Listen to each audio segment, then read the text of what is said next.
Hi, welcome back to Unique Minds of the Okanagan. I'm Robb O'Day, and we're on location in Revelstoke with Jesse of Gürth.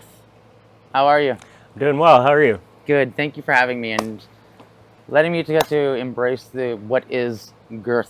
Absolutely. Welcome. So let's dive into where you're from, how long you've been a musician, and what led you to being one of the founding members of Gürth. I'm from Nicusp, BC originally, which is about an hour from here. I was born there, but I grew up here as well for all of elementary school, and then moved back to Nicusp for high school. And my parents actually got me into music because I was a pretty bad kid. So they were trying to find something to distract me with. So they bought me a guitar, and I just kind of latched on to that right away and carried it with me everywhere, playing, and mainly just like busking and playing on the street and learning songs from all my favorite artists. Self-taught. Don't really have a ton of theory. And yeah, as far as getting into the band, it was kind of a real roundabout way of getting there and meeting Garrett. I was in this other band called Highway 1 at the time, and Garrett would come in and practice in the studio actually on this property randomly with some other bands and friends of his. And as soon as we met, I just kind of knew there was something special between us, a real connection. And yeah, we just kind of slowly started jamming over the years and creating music together, playing in different projects. He mentioned we were into Partial to Pie.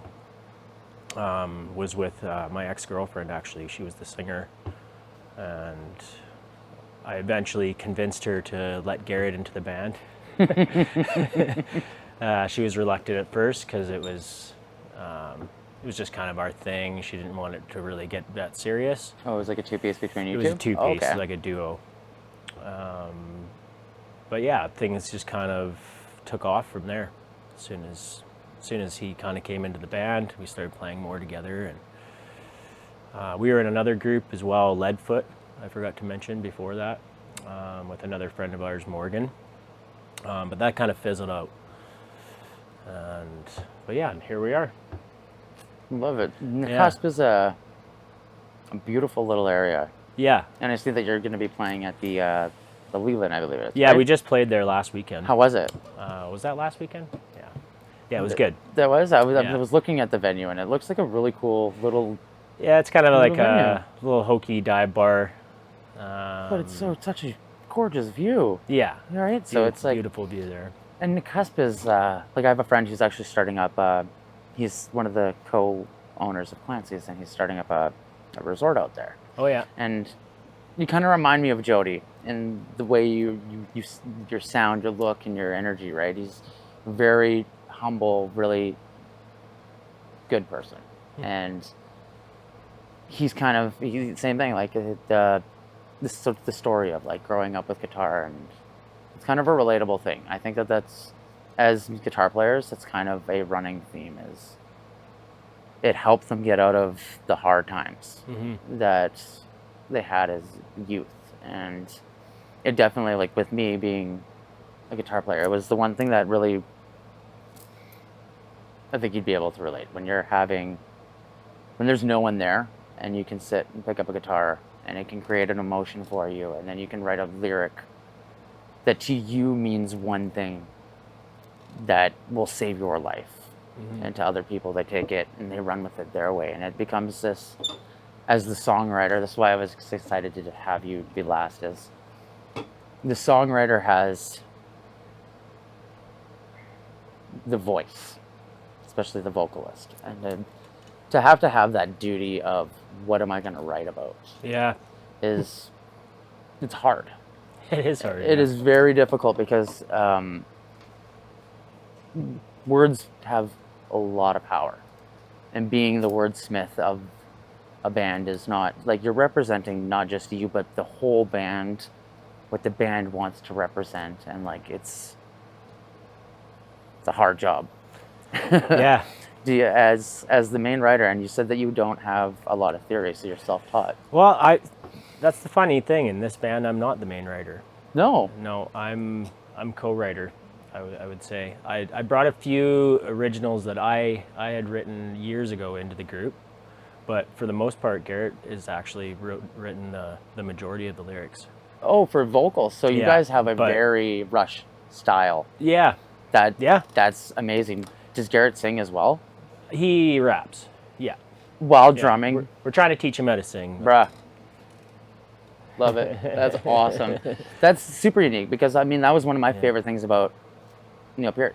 Yeah. Is he was the lyricist. And not many people know that Neil Peart I wrote didn't know that. Neil Peart is the one who years. wrote all the lyrics for Rush. And That's it's because, like, and he didn't have an easy upbringing either, right? So, yeah. And, like, not to mention, like, him as some of the lyrics that we hear of Rush are, like, when he lost his daughter or his child and his wife, I think it was in a year of each other. Wow. Or something like that. And, like, he's dealt with a lot. And he writes incredible lyrics. And it's cool to see that a drummer is writing lyrics. Yeah. That's... Well, and also, the stuff he is writing is pretty incredible. Like, coming from a writer that's been doing it for 25, almost 30 years now. That's so I cool. have been the main writer in every group I've ever been in, just because that's naturally what happened. But yeah, I mean, when I started hearing some of the stuff he was writing, I just like chills. You know, pretty incredible. Do you find it hard to? I have a really hard time memorizing other people's lyrics. So that's why I don't do covers. Yeah, I don't know. It's definitely something that I wasn't used to, but now I am. Like getting used to working with somebody else's lyrics. just seeing those lyrics and just kind of picturing how they're gonna go. Because I'll still arrange the songs. We obviously all do that together, but as far as lyric going and like finding a vocal melody, that's still kind of up to me. Okay, so with the lyrics, you still have to figure out the melody that works well with the writing. Yeah. See, that is a really cool concept to me that I've never actually had the opportunity to do, because that actually trips my brain up a bit, because I'm like, I know when I'm writing the lyrics, you can already kind of hear the melody. Yeah. So to read somebody else's lyrics and to try and create a melody is like, that's a challenge in itself. And then trying to write. Do you write the instrumentals first and then he takes the lyrics to it? Sometimes. Okay. Sometimes he'll come with the lyrics already done, and he's already kind of has sort of a structure and an idea in mind. Do you play guitar as well? Not very good. Okay, so you guys do multiple instruments. Okay, so that is a really cool thing, and I think that kind of puts you guys above a lot of other bands, because to be able to split up the duties.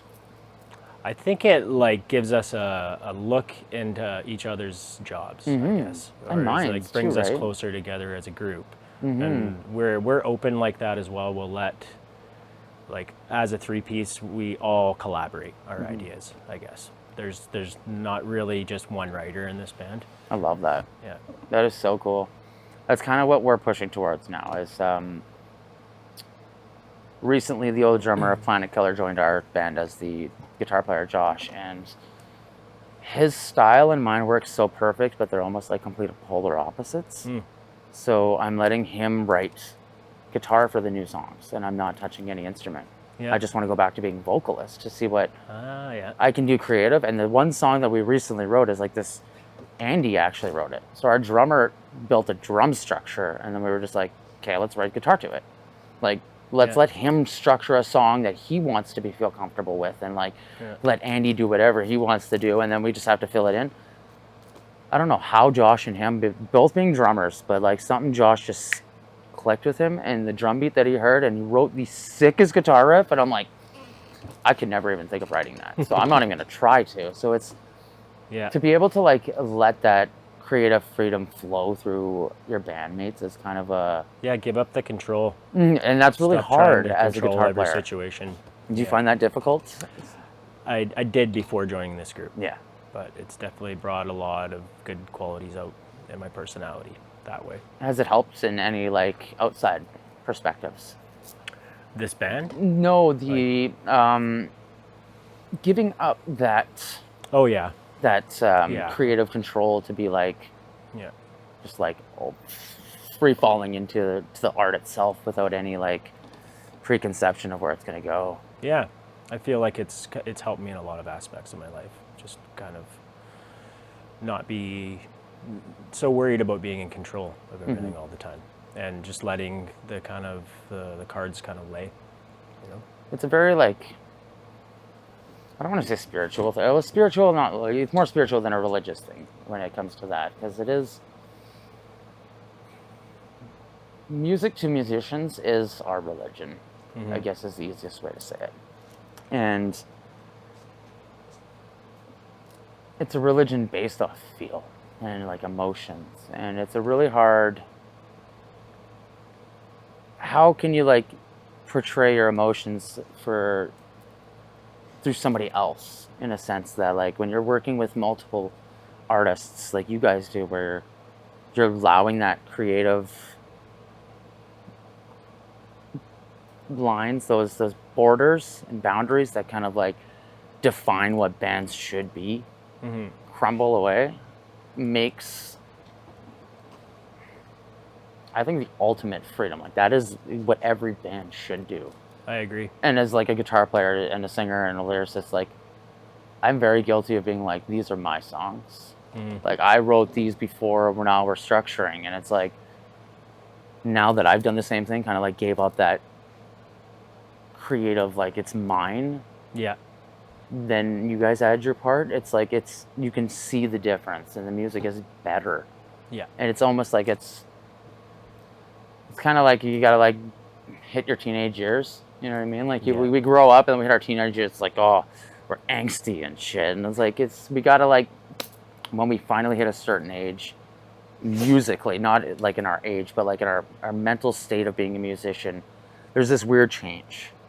And all of a sudden, like, we release that ego as an artist and as a writer, and kind of like open your wings to the wind, and then the universe kind of blesses you with these really cool tidbits. And I think that, like, for example, there's a band that we work with, and they recently had a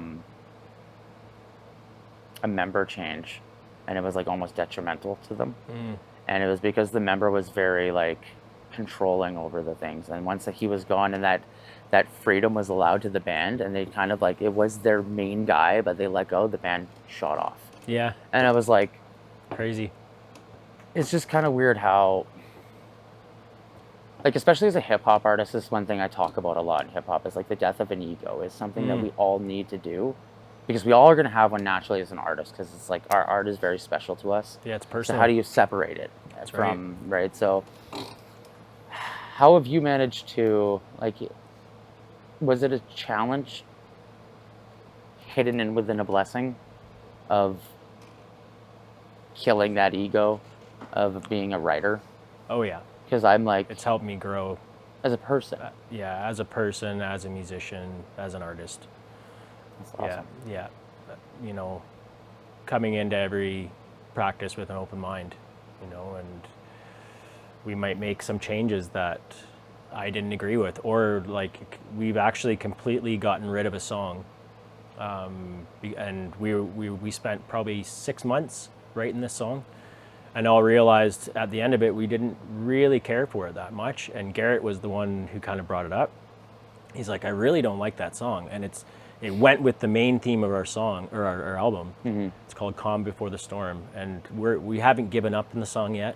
We're still gonna probably take those lyrics and that idea and put it into something new, but it's just the music and the lyrics didn't match. And it was kind of trying to create a positive message, but the music was very sad for it. So it just didn't really jive. You know, so, you know, stuff like that. I don't think I ever could have done that before. I would have held on to that song for dear life, you know? But coming into this band, I think it's just helped me grow so much as a person that, yeah, I like where I'm at. I love that. That's Yeah. It's definitely hard just because, like, you think, especially as a band, when you're starting off too, you got to like keep every song. Yeah. Like, you're Yeah. supposed to make mistakes. Like Thomas Yeah. Edison didn't make. He made 1,000 ways not to make a light bulb. You know what I mean? He was never hard on himself. But like, Yeah. there's You got to write a bunch of stinkers to get to the gems. I've written so many stupid songs that I'm like, I'm glad nobody ever heard them. Yeah. There's 3 songs we didn't put on the album because I was like, no, Yeah. I don't like them. Like, I don't ever want to perform them again. I don't want them recorded. Yeah. Maybe come back to them a year down the road and like Yeah. look at the guitar and maybe even change that. But it's just like, they almost felt forced. Yeah. You know what I mean? Like, I was just like, I was trying to write so many songs just to like fill the void of our old guitar player leaving and having to write a whole new set list. And it was just like such like juvenile guitar riffs and like concepts. And I was just like, I don't want to put that out. Like, I'm not proud of it. So yeah, and if it doesn't match the rest of what you're trying to put out there. Yeah, and it's just like, you got to be true to yourself too, right? Yeah. And that's one thing like that drives me nuts about like the modern day country industry right now.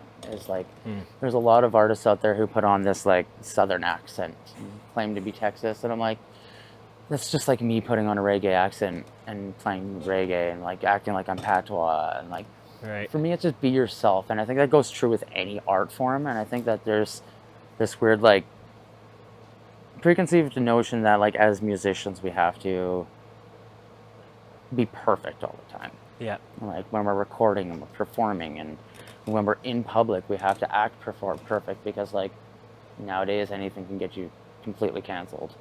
And it's really hard to navigate where we're supposed to sit comfortably as artists when it's constantly changing. And our only hope is to help people. But it's like now we have to really be like censored as to what we can and cannot say to make these messages, and it becomes it's hard to like just be like straightforward writing lyrics. Now we have to be super metaphorical, and people don't really care for metaphors. Yeah. Unless they're into like metaphors, you know. Yeah, what I mean? it seems like people just kind of want the meat and the potatoes. They they want to get right to the message, and hence the the way the music industry's gone to pop music and everything. It's just kind of handed over, I guess. It's just very easy music, right? And like you were saying, how do you also put like a positive message on a somber feel of a song, right? And it's the being metal musicians is really weird because like if we really wanted to, we could pick up acoustic guitars and play basic 5 chords, 4 chords, and write songs that make it big. But it's wanting to push the boundaries that really defines metal musicians versus others. And I think that constant pushing for the future of what it could be is like what turns people off of it, if that makes sense. Because they're like, they're comfortable in their box. There's like the 4/4 structure with a chorus and a verse, a chorus and a verse, and maybe a bridge that changes a quick transition to a different chord set. But it always comes back to the same verse, chorus, verse, chorus, verse, chorus, because it's like embedded in us. That's what we're structured to be. Yeah. Songs are structured to be like that, which is why I love prog, because it literally the emotion. kicks those boundaries down and just like, You're writing to emotion. Yeah. You're writing a storyline, And that's kind of what I was asking earlier about like whether you're theory-based or not, because I find a lot of prog musicians aren't. No, I'm not. They're self-taught, and it's all like making the mistakes of, oh yeah, that doesn't work good with that, and that also kind of makes you, if you knew the theory, you wouldn't be able to find those little connections because you'd be so trained. You're not experimenting. Exactly, and that's what I hate about theory and musicians who are taught in theory and just like, well, you need to know your basic. No, you don't need to know anything. Like, no. You just got to play what feels good. The amount of times I've played chords that are wrong many times, but then I find this random mode or shape that just like hits a chord. No pun intended, but it hits a chord that resonates through like a universal aspect. That's just like, whoa, what was that? And then you're like, I need to make that, but a whole song. And then all of a sudden you have this like thing, and then you create this beautiful masterpiece, and it's just like, because it's not 4/4, Yeah. or no one pays attention. You didn't stick to a certain structure. Yeah. And I feel like that's, honestly, this is what I think it is. Electronic music destroyed the creativity of musicians because dubstep artists found a structure that mathematically worked. And music is mathematics. It's all based on math, whether you break it up into micromanagement pieces. But dubstep created this structure that was the perfect combination. Starts off, builds up, it's that ebb and flow and that like tension release that really defines the music in the last 15 years since dubstep blew up, and how every other genre's had to adapt to that. That's why pop music is all pop music now, is electronic music. Look at Electric Callboy. They have dubstep in their stuff. So it's like, it's because that structure is what works. You find that a lot of bands have found the metal structure of that version of dubstep and have stuck to it. So like Electric Callboy, every song is the exact same. If you listen to it, it may sound a little different, but the structure is the same, where they put the build-ups, where they put that, and it's that mathematical like Nickelback. Exactly. And it's become like they know the structure that sells to the masses. Totally. That's what's killing the music industry for me, and the perfectionism of recording. Yeah, there's no experimentation anymore. It's just finding that cookie cutter formula.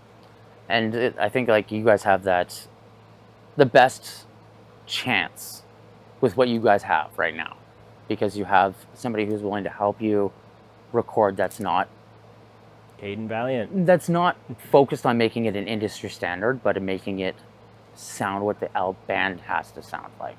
Yeah. Because you can't make every band sound the same in industry standard, or else they all start sounding like the same. Yeah. It's just like listening to Sabrina Carpenter, but it's metal. Well, I'm pretty sure that there's like just a few main writers that write all those pop songs. There is. Yeah. There's two of them. Yeah. There's literally two of them, and they're both it's funny how many songs they have and how much money they make off royalties. Yeah. But it is true.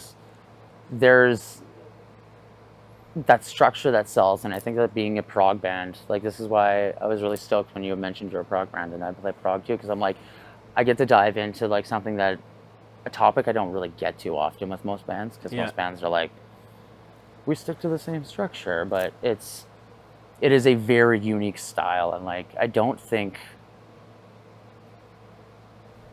I feel like it's gonna have this massive breakthrough in the next 2 or 3 years, where prog just like explodes and everyone realizes how cool it was. Yeah. And they're just like, we're dumb.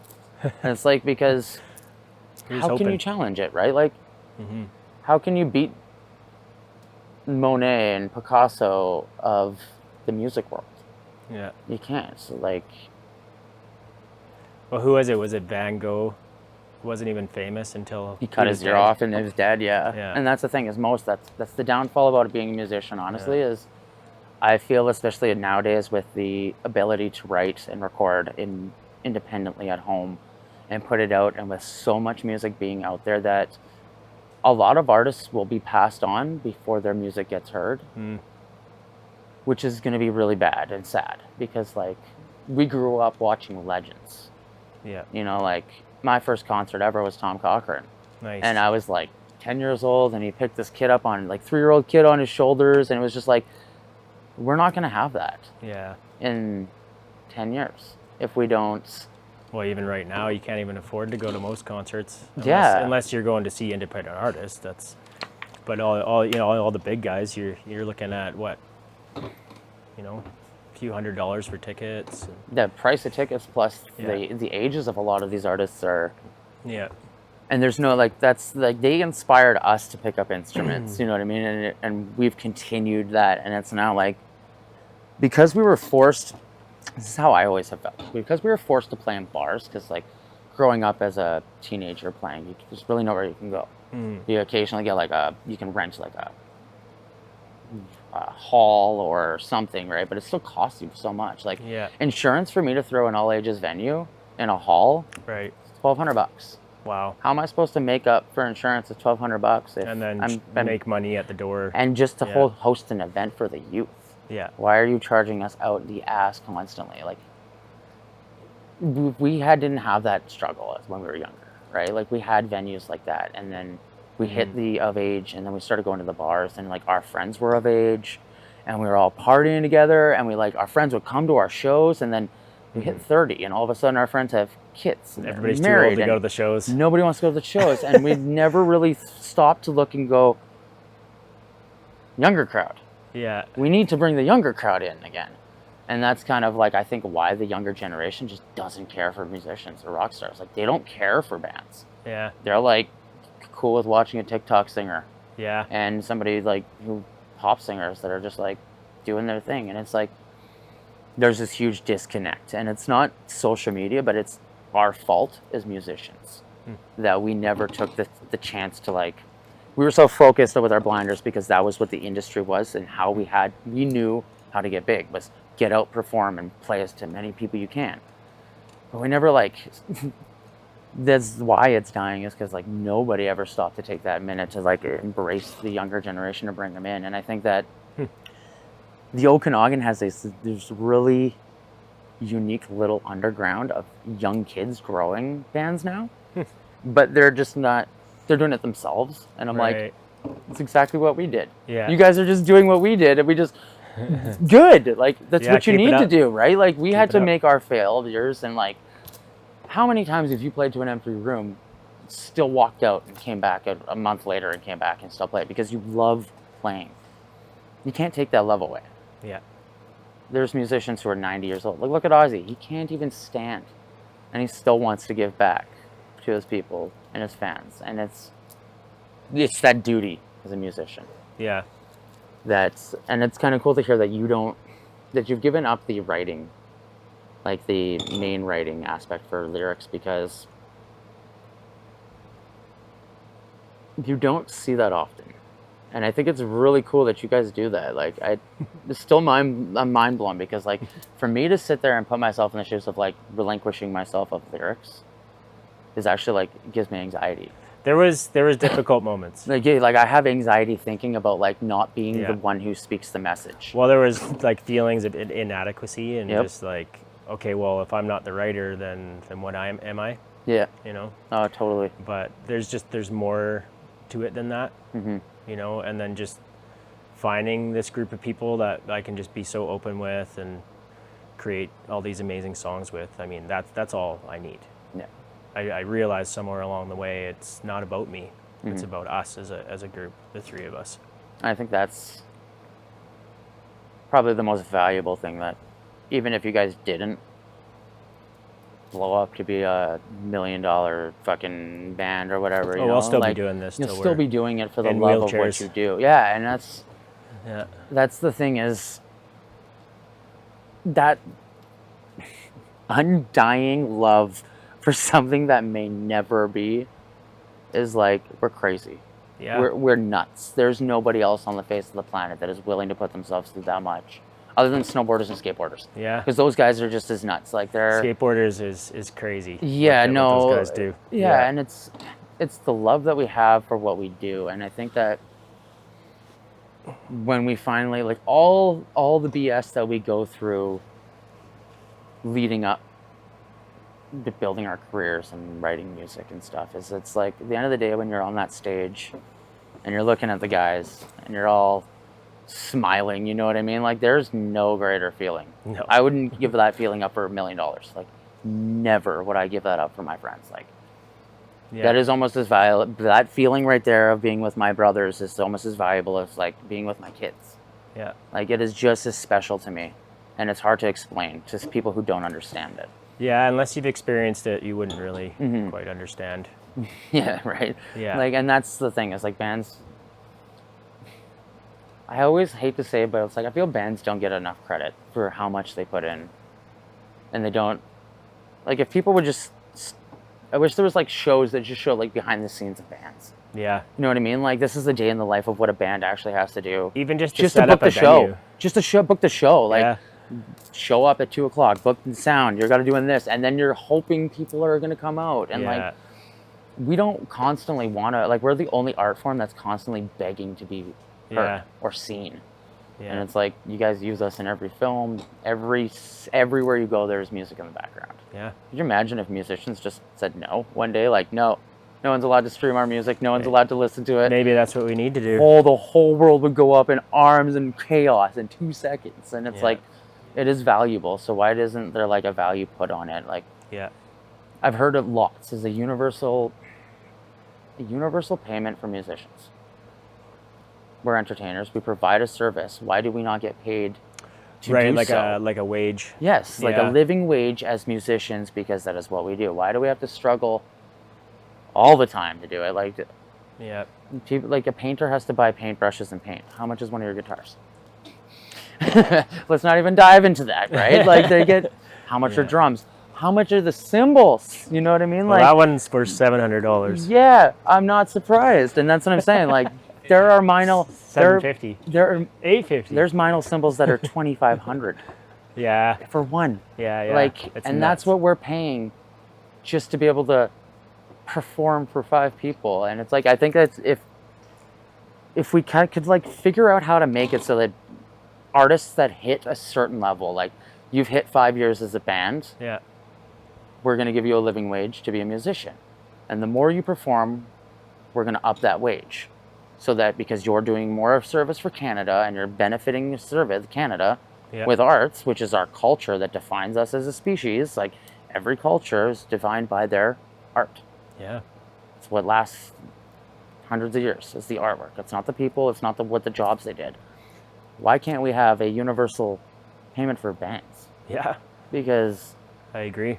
It's there. We have to pay SOCAN. Venues have to pay SOCAN when we perform, but where does that money go? There's this weird, like... Well, and that's the thing, as a musician, you, like, to survive, you have to have a day job. And then you have to also put all your work into your art and still have the energy to put on gigs and record albums and find new venues and find fans. Funding it yourself. And do all your own marketing and your online presence. And, it's insane. You know, like, it goes on and on.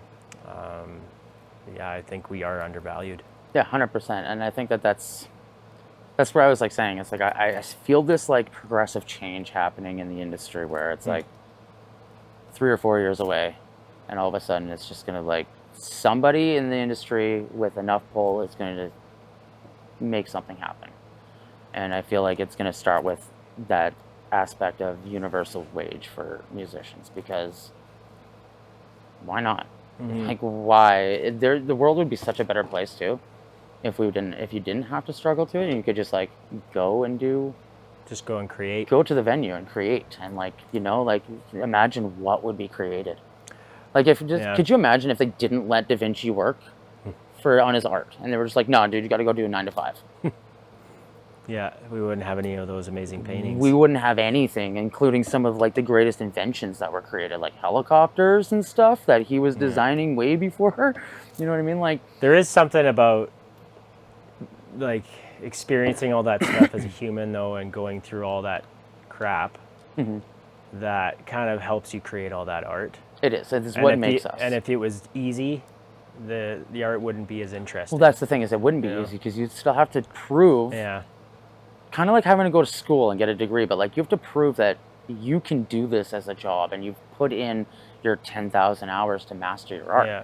Because, like, if you actually break down that 10,000 hours for us to be a master of our art, if you played 3 hours a day for, I think it's 5 years, you're a master. That's not a lot. You can break that down to 1 hour a day over 9 years. Yeah. We've been playing our instrument for 30. We're well into the master status, so we should be treated such, just like any doctor, any teacher. We have our master, like our degree in what we do, right? Yeah. And it's just because it's not grandfathered in technically, but, like, it's just like I picture, like, if you could imagine, like, what would happen if they didn't let Bach and Beethoven, because they saw the talent, and because they saw the talent, they pushed them to do so. As where we don't do that nowadays. We kind of, like, dumb the talent down. Like, if a kid's creative, we're like, oh, that's cool, Here, have a Ritalin pill. Yeah, exactly. Or like, exactly. Here's an ADD medication. Yeah, and it's like if we just like encouraged that a little more from like the beginning and just structured things to be a little different. And it's not like it's a big change that really needs to happen. Yeah. It's really not. Like they're Penticton is paying homeless people to clean up the garbage that they create right now. We can create the money by printing it. Okay, so like we print money. It's not based off of like gold anymore. So why can't we just pay bands to make us happy? Because music makes people happy. So sounds good to me. Right? And like, could you imagine if you guys got paid to do your album right now? Right? Like you didn't have to go to work. You could just like work on the album, and just imagine how much that would change the way you could write. It would take away the stress and that like, I don't think it would necessarily take away the need to get it done. I think it would drive you to be even more creative if you were able to be creative full time. Yeah, it's hard to say. Right? Because like, yeah, it'd seem easy, but it's like, no, I don't think so. Like with your album, as you guys have been diving through, I asked the other guys as well, what has been your biggest struggle with recording the album? Yeah, what has been the point that was like, as I know everyone has one. Well, it's the management, time management. You know, being able to put the time that we need in here, and like a lot of late hours and long hours, and then having the energy to go to work and have the rest of my life to kind of deal with and manage. Being a father, also being in a long-term relationship, family, work. That's probably the biggest one. Kind of what we were just talking about. It's if we had the time to put into this, I think we'd be a lot further along. But time is that's the hard thing, and it's like, especially as a dad too. Like, are you supposed to delegate how many hours a day goes to work? How many hours a day goes to your hobby? How many hours a day go to your kids? How many go to your spouse? Well, and then do you have enough left over for yourself? Garrett's got a young kid, so my daughter's 19 now. She's grown. Like she's an adult. She's kind of doing her own thing. You've done your hard part. Yeah. Yeah. And she turned out really good. So she's a good kid. I don't got to worry about her. Well, that's based off your parenting, I guarantee it. So. But Garrett, he deals with that a lot, I'm sure, because it's hard managing all that stuff and still. But he shows up, he's still grinding, putting the work in, writing new songs all the time, showing up, crushing. That's that level of dedication is what you want. Yeah. And he's the heart and soul of this band. It's impossible to find people that are like willing to do that much for something that is also involving other people. Like, my band knows I personally struggle with, because I'm the manager. I do all the bookings, I do all the songwriting, I do all the merch ordering. You're the pest. I'm the boys know I'm the boss of it, in the sense of like I make sure I make sure it happens. But like I often wonder, like, I get stressed because it's so much. It's like that's my part of the job. Norm is the face, he's the social media, Josh is writing the music, and Andy does our recording. So like I do get stressed thinking like it's all my job to do that. But then at the end of the day, I'm like, it's that team effort, and they do back me up, and it's like everybody's doing their part. Yeah, I get like flustered with it though, almost, because it is like, it seems like you're putting in more, but it's everybody's putting in the same, and it's just kind of like stepping outside and like killing that ego. But it doesn't seem like it at the time. Exactly. When you're trying to keep everything organized and keeping everybody on time, and managing it all too. It's definitely difficult, and that's the thing about having like 3 to 5 guys. Yeah. All different schedules, all different things, because like that's so tough. I had to take an entire year off the band. Like they almost were like, we're gonna get a new singer. Wow. But it was because we had our son, and he's 2.5 now, but we didn't sleep for 2 years, bro. We're just starting to sleep now. Like we get it's not easy when you're on top of like trying to do that, and then also trying to like make this dream that you want, and then you're like, it wasn't until this year. I had a long time in my life where I was battling that if I don't hit famous by 27, I gotta quit music. Yeah, I went through that too. And it ate me after I took 10 years of music off. It killed me inside, knowing that I wasn't doing what I was meant to do. Your dream. Yeah, not even doing my dream, just what I'm meant to do. I'm not meant to work a 9 to 5. I'm not meant to do anything other than music.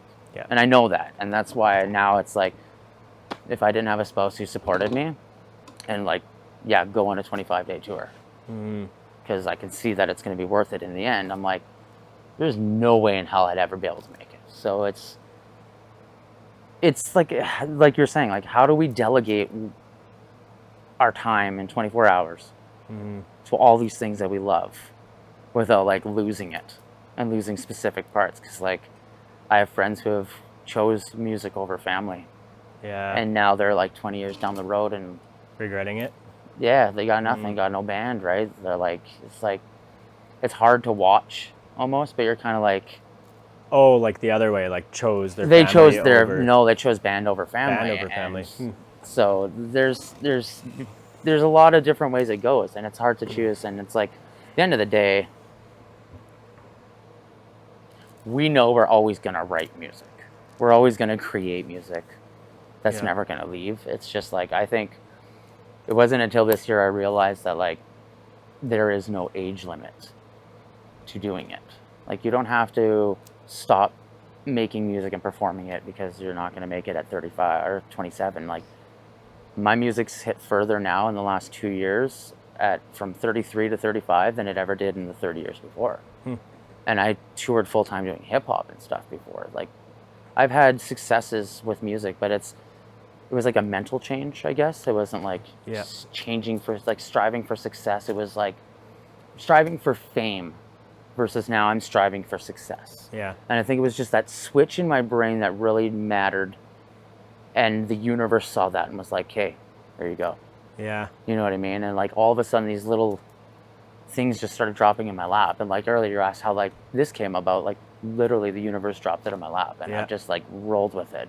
And that's the other thing too, is like seeing those opportunities come up and taking those risks and, you know, not turning down those big opportunities. That's how you that's how you get where you need to get. Yeah, it's hard to make that too, because there's been, well, it's always choices, right? Many times like we've it's been always asked, a choice.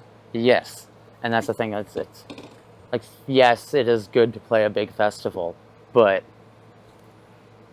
at the end of the day, is if it's on a special day, take the special day. You don't need to play the festival, right? In my eyes. Like now, before I would have been like, I'm taking festival. And Meg can vouch for that. I was gone for almost an entire year with the band when we had a newborn, and it was very difficult on our relationship. And that would be really tough. Yeah. It was difficult on everything, and it was like, that was me making the wrong choice. Yeah. And I saw it and accepted it and kind of like moved through it, and now we've found a way that works. And it's like, it just kind of like, that's that ebb and flow and balance, as not only with your band, but your spouses and art you make. And well, because crazy. I mean, because what we don't realize, you know, at first glance, is the spouses are part of this band just as much as we are, if not more. Because they're, you know, they're taking care of the kid when a member is practicing, or you know, they're going to all the gigs. They're, you know, picking up the slack. Yep. So we need to remember that. Right. Yeah. There's a lot of. So shout out to all the spouses. Yeah, it's big shout out. Meg's like, yeah, behind the camera, she's going hard. No, but it's true, because like it is. That's what I meant by like, it's that network that you build. Like bands always think like, oh, it's the band. Yeah. It's like guitar player, drummer, that. It's like, no, there's so much that goes into it, and I don't think even us, we like, as musicians, realize it, because we've always had that blinders on. But like you said, it kind of hits. It's a weird moment that just switches. It's like we're growing up. Almost like, oh wow, we finally became adults. But like we've been adults for a while, but like mentally musicians are a little slower, because we've got this giant dream that we're chasing. Yeah. That encompasses so much. And so many different hats you have to wear just to do it, that it's almost like it's a full-time job. Yeah. On top of a full-time job. On top of a full-time job. So have you found it difficult, like you were saying, it's difficult to get into the studio, but what has been your favorite part? What has been like the most Of the magic recording? moment? Yeah, or even just with the band. What has been? Well, seeing the songs come to life, because when we started, we didn't really necessarily know what the end result was going to be. So just all the little things that you add, and I've also been part of the production team. Like me and Caden have been working together. He's got the main part of it. He's got the reins on it, but I do have a little bit of experience from before. Awesome. So that's been helpful, and yeah, just kind of seeing them come to life, I guess, because I knew that they always had that potential, but just maybe took the right time and the right people. We also had another member of the band before. I heard you mentioned that you had a similar situation, and he actually left the band. His decision to go kind of chase a different dream, and I feel like losing him it was hard at first, but it kind of brought us closer together. And he was one of the reasons I think we were being held back. He was very in practice, if he didn't like an idea, he would just kind of stand there and not say anything, and Yeah.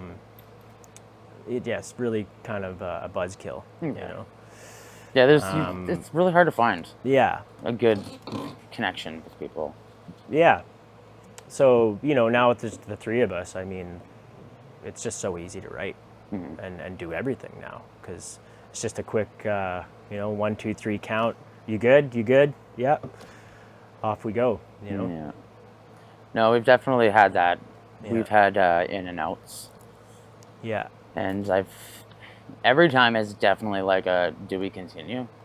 Like there's been many times where I'm like, I don't even want to do this. Like I've recently, like a couple weeks ago, I messaged Norm. I was like, I think I'm done in October, bro.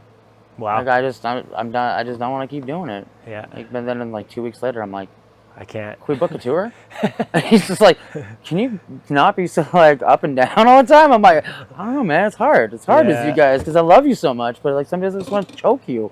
Because Yeah. we've been friends in band for, I want to say 6 years almost now, and it's just when you have that much it's like being around your best friends all the time. Sometimes you're gonna be annoyed of them, right? Absolutely. But especially being on tour. Oh God, yeah. I mean, we haven't even done a tour yet. I can tell you right now, I almost got in a fist fight with our old singer on tour because of he'll even admit it. It bothered him for the rest of the time until he quit the band, basically, because it was just he could never let it go. Right. And it's you gotta let those things go, because it's in the moment you're tired, you're hungry, you're no sleep, you've been sitting in a car for 16 hours. Clearly you're gonna bicker with each other. Families bicker with each other on family trips. Yeah. It's what they do. But it's the coming out of it that really shows who's there for the band. Because exactly.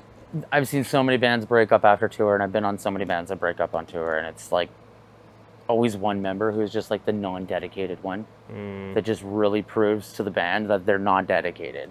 Yeah. And it's you guys have that solid dedicated group that I don't think you're gonna ever have to worry about that. It's when you add somebody that's not in that sync.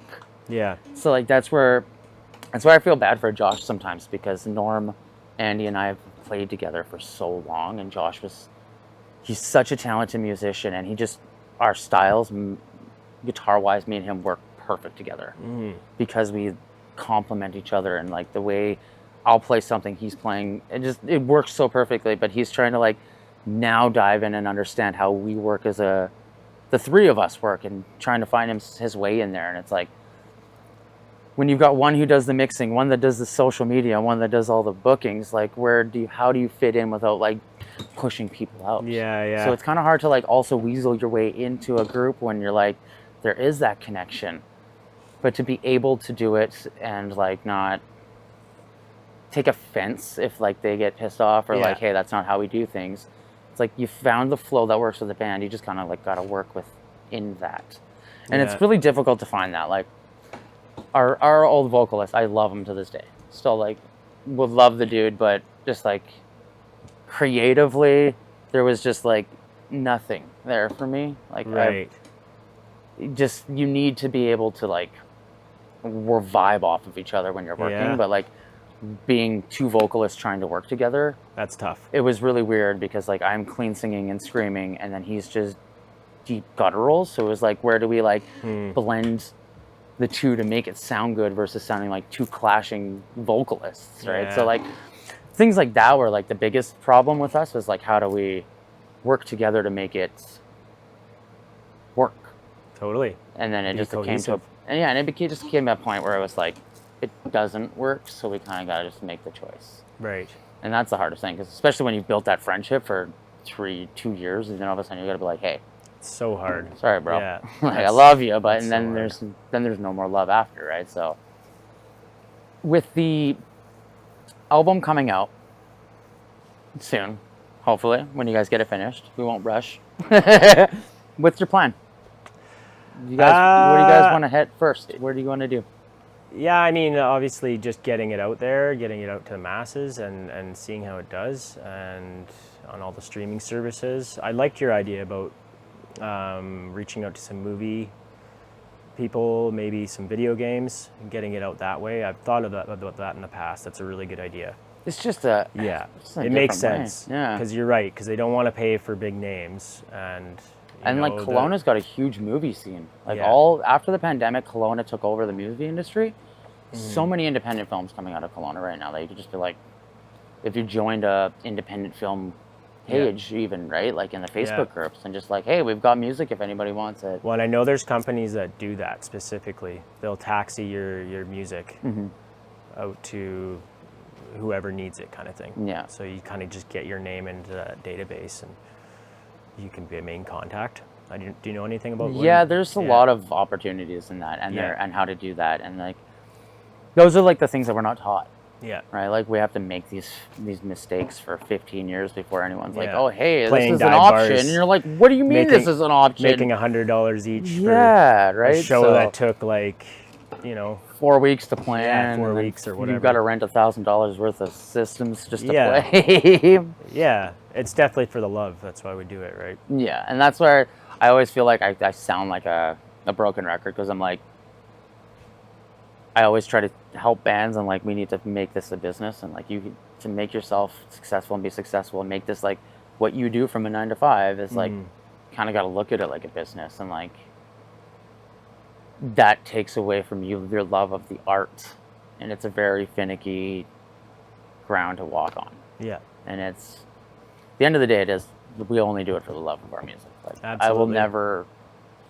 If I've turned down 360 deals Yeah. for big major deals for signing with hip hop, and yeah, I regretted it, but it wouldn't have made me a better person, and I Yeah. wouldn't be happy where today if I would have done that. You know what I Yeah. mean? Like, I'm glad I didn't. So at the end of the day, it comes down to love of your music, not the fame. And I think that's Yeah. what every musician truly wants to be, I hope. Otherwise, Yeah. maybe you're not in the right industry. 'Cause I don't know if there's a lot of musicians out there that actually value being famous, because really it's just kind of, it's what you have to do to get your music out there, but nobody really wants people like staring at them all the time and most of us are following them around self-conscious. screaming at them, and definitely not me. No, I'm very Yeah. self-conscious, and like, Yeah. this is my interaction. Ask anybody Yeah. who knows me. I hide at home. Yeah. I am a homebody. I Yeah. don't. I'm very self-conscious and like Yeah. shy, but you put me on a stage, and Yeah. Completely different person. dude, I'm a beast. It's like, Yeah. who are these two people? And it's like, I think a lot of musicians are like that. It's Yeah. like, that's our freedom to like let loose, and then we hide in our corner and Yeah. our depression and our anxiety and Scratch write, away, write a right? new song. If you had any advice to give aspiring musicians on how they could start their career, what do you think it would be? Yeah, what Garrett said, just pick up an instrument, any instrument, just play, don't give up. That's what I did. I just got a guitar one day and carried it with me everywhere. And here I am, 30 years later.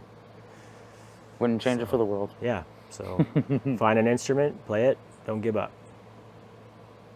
Well, Jesse, I want to thank you so much for doing this. Yeah, man. It's been a pleasure meeting you guys, and You as well, Rob. I want to get you down to Kelowna as soon as possible. Let's do it. I want to turn that thing off. I got some dates, so All right. Sounds we'll good. talk to you guys next time.